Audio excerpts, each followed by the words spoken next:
Doctor Bhimrao আম্বেদকাৰৰ যিটো মৃত্যুতিথি হওক বা জন্মতিথি হওক আমি প্ৰতি বছৰে পালন কৰি আহি আছোঁ। আজি 2013 চনৰ পৰাই আমি এই অনুষ্ঠানটি পালন কৰি আহিছোঁ। 2013 চনৰ পৰা আমি বঁটা প্ৰদান কৰি আহি আহিছোঁ। সেইবাবে আমি 2025 বৰ্ষত আপোনালোকৰ সকলোৱে জনাজাত আৰু অসমৰ বিখ্যাত আৰু বিশেষকৈ সাংবাদিক মহলত যাক সকলোৱে অসম নহয় ভাৰত নহয় বিশ্বৰ যেনে হাইদৰ হুছেইন ডেঙাক আমি 2025 বৰ্ষৰ বাবা চাহেব বঁটা প্ৰদান কৰিছোঁ। ইয়াৰ লগতে আমি অসম চৰকাৰকে দাবী জনাইছোঁ যে বাবা চাহেবৰ মৃত্যু বা জন্ম যিটো তিথি হয় সেই তিথিটোত আচলতে তেওঁলোকে বন্ধ নিদিলেও বন্ধ কথাটো নকওঁ, তেওঁলোকে পালন কৰিব লাগে। কাৰণ আপোনালোক আজি অসমৰ মুখ্যমন্ত্ৰী আমাৰ হিমন্ত বিশ্ব ডাঙৰীয়া যদি সংবিধান নাথাকিল হয় তেওঁ কেতিয়াও মুখ্যমন্ত্ৰী হ'ব নোৱাৰে। ঠিক সেইদৰে আজি ভাৰতবৰ্ষৰ প্ৰধানমন্ত্ৰী নৰেন্দ্ৰ মোদী ডাঙৰীয়া যদি দেশত সংবিধান নাথাকে তেওঁ কেতিয়াও প্ৰধানমন্ত্ৰী হ'ব নোৱাৰে। গতিকে তেওঁলোকে আমাক সন্মান নকৰি তেওঁলোকে দেশৰ ভাৰতৰ সংবিধানক সন্মান কৰি বাবা চাহেবৰ নামত তেওঁলোকে কাম কৰিব লাগিছিল, কিন্তু আমি কোৱা তেওঁলোকে দেখা পোৱা নাই। সেই আৰু বাবা চাহেবৰ যি আদৰ্শ সেই আদৰ্শ অসম নহয় ভাৰত নহয় গোটেই বিশ্বৰ আদৰি লৈছে। সেইকাৰণে কৈছোঁ যে বাবা চাহেবৰ যিদিনা মৃত্যু হৈছিল সেই মৃত্যুৰ দিনাখন অকল ভাৰতবৰ্ষতে নহয় বিশ্বৰ 179খন দেশে তেওঁলোকৰ যিটো ৰাষ্ট্ৰীয় পতাকা তেওঁলোকে অৱদমিত কৰিছিল। এনেকুৱা এজন ব্যক্তি বাবা চাহেবৰ আজি আপোনালোকে হয়তো বিদেশত গ'লে গম পাব কলম্বিয়া বিশ্ববিদ্যালয়ত আপোনালোকে যাওক, আপোনালোকক আমিও সহায় কৰিব লাগে যাবৰ কাৰণে যে কলম্বিয়া বিশ্ববিদ্যালয়ৰ প্ৰথম গেটতে বাবা চাহেবৰ প্ৰতিমূৰ্তি স্থাপন কৰি থৈছে। কিন্তু ঠিক সেইদৰে কিন্তু আজি অসমৰ আমি অসমীয়াসকলে দেখিছোঁ যে গুৱাহাটী বিশ্ববিদ্যালয় হওক বা গুৱাহাটী হাইকোৰ্টত আজি কিন্তু বাবা চাহেবৰ কোনো প্ৰতিমূৰ্তি নাই।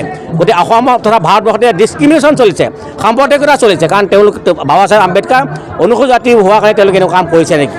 কেইদিনমান আগত অমিত শ্বাহ ডাঙৰীয়াই কৈছিল যে বাবা চাহেব আম্বেদকাৰ যিটো নাম লওঁতে বোলে আমি ভগৱানৰ ঘৰ পালোগৈ হয়। এনেকুৱা ধৰণৰ মন্তব্য আমি পাৰ্লিয়ামেণ্টত দিয়া শুনিছোঁ।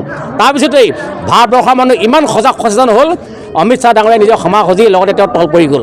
ঠিক সেইদৰে আজি কেইদিনমান আগত অনিল মিশ্ৰ নামৰ এজন এডভকেট, মই এডভকেটক সন্মান কৰোঁ, এডভকেটক কেতিয়াও মই অসন্মান নকৰোঁ, কিন্তু অনিল মিশ্ৰক মই সন্মান কৰি কেতিয়াও কথা নকওঁ। কাৰণ তেওঁ কৈছে যে ভাৰতৰ সংবিধানখন বোলে BN ৰাৱে লিখিছে। এনেকুৱা ধৰণৰ কিছুমান কথা কৈ তেওঁলোক একোটা বিজেপি RSৰ এজেণ্ট হয় ভাৰতবৰ্ষৰ যিটো মূল ইছ্যু সেই মূল ইছ্যুৰ পৰা তেওঁলোকক আঁতৰাই এনেকুৱা ধৰণৰ কথাবোৰ কৈ তেওঁলোকে এইবোৰ কয়। কাৰণ এইকাৰণে কৈছোঁ যদি BN ৰাৱে যদি সংবিধানখন লিখিলে হয় তেতিয়া তেওঁলোকে কিয় বিৰোধিতা কৰিছে? তেওঁলোকে মানে BN ৰাও। গতিকে তেওঁলোকে সেইবোৰ কথা কৈ ভাৰতবৰ্ষৰ মানে বিপদ কৰিব বিচাৰিছে। গতিকে ভাৰতৰ সংবিধান যি সময়ত গোটেই বিশ্বই এখন সংবিধান ৰচনা কৰিব বিচাৰে কাক বিচাৰি পাইছিল? আম্বেদকাৰক পাইছিল। ঠিক সেইদৰে আজি অসমতো যদি কিবা সমস্যা হয় এই মূল নিবাসী মানুহকহে পাওক। আজি হিমন্ত বিশ্ব শৰ্মাই সকলোখিনি সমাধান কৰিব নোৱাৰে। গতিকে এনেকুৱা ধৰণৰ মানুহক তেওঁলোকে কেতিয়াও ডিছক্ৰিমিনেশ্যনৰ চকুৰে চাব নালাগে। আৰু বাবা চাহেবৰ যি লিখা বাবা চাহেবৰ এইবোৰ আজি মই দেখিছোঁ ইয়াত প্ৰচাৰেই নাই। আজি আপোনালোকে হয়তো মই নিজে গৈছোঁ, মই নিজে গৈ উত্তৰ প্ৰদেশত গৈছোঁ, মই মহাৰাষ্ট্ৰত গৈছোঁ। বাবা চাহেবৰ আজি মৃত্যুৰ দিনত বা জন্মদিনত লাখে লাখে মানুহ এখন সভাত কমে 25-30 লাখ মানুহ উপস্থিত থাকে, যিটো আমাৰ মানে চ' কল নেশ্যনেল মিডিয়া কেইটা প্ৰকাশ নকৰে।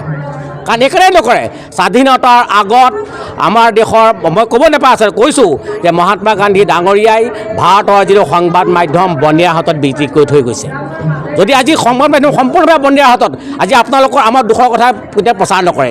আজি তেওঁলোকৰ যি নোহোৱা কামেও তেওঁলোকে প্ৰচাৰ কৰি আছে, আমাৰ যি পাবলগীয়া অধিকাৰ তেওঁলোকে প্ৰচাৰ নকৰে। সেইকাৰণে মই কৈছোঁ মহাত্মা গান্ধীয়ে যদি সেই সময়ত দেশৰ মানে সংবাদ মাধ্যম বনিয়াসকলৰ হাতত বিক্ৰী নকৰিলে হয় আজি দেশত ভাৰতবৰ্ষৰ এইটো এনেকুৱা অৱস্থা নহ'ল।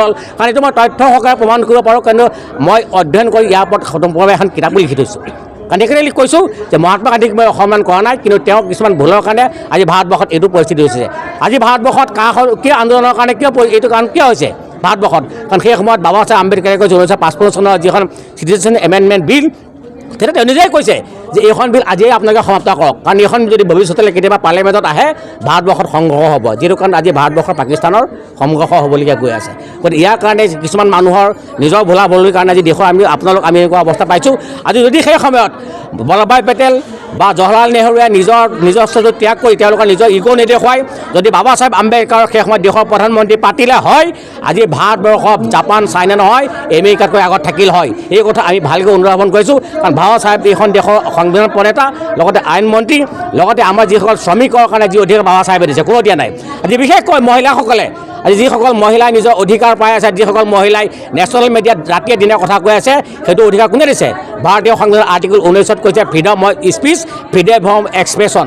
মই যিটো কৈছোঁ সেইটো এক্সপ্ৰেছ কৰিবৰ কাৰণে ভাৰতীয় সংবিধানে অধিকাৰ দিয়ে, যিটো কাৰণে আজি আমাৰ ভাৰতবৰ্ষৰ মহিলাসকলে প্ৰধানমন্ত্ৰী হৈছে। আজি নেশ্যনেল মিডিয়াত কিমান ফালি আছে আপোনালোকে দেখিছেই। গতিকে সেইটো কাৰ দান? বাবা চাহেবৰ দান। কিন্তু সেইসকল মানুহে বাবা চাহেবক তেওঁলোকে কেতিয়াও চুমন কৰা আমি দেখা নাপালোঁ। গতিকে এনেকুৱা ধৰণৰ ডিছক্ৰিমিনেশ্যন হোৱাৰ কাৰণে আমি ক'বলৈ বাধ্য হৈছোঁ যে আগন্তুক দিনবোৰত যদি এই বাবা চাহেবৰ আইডিঅলজিত গোটেই দেশত তেওঁলোকে কাম নকৰে তেতিয়াহ'লে এইখন ভাৰতবৰ্ষ হৈ নাথাকে। কাৰণ মই ইতিমধ্যে ভাৰতবৰ্ষৰ বিভিন্ন ৰাজ্যত গৈছোঁ, বিভিন্ন নেশ্যনেল মই সংগঠনত জড়িত আছোঁ। যদি তেওঁলোকে এই কামবোৰ নকৰে, আগন্তুক এই 26 নিৰ্বাচনৰ পিছত আমি অসমত এটা বহুজন মুভমেণ্ট আৰম্ভ কৰিম।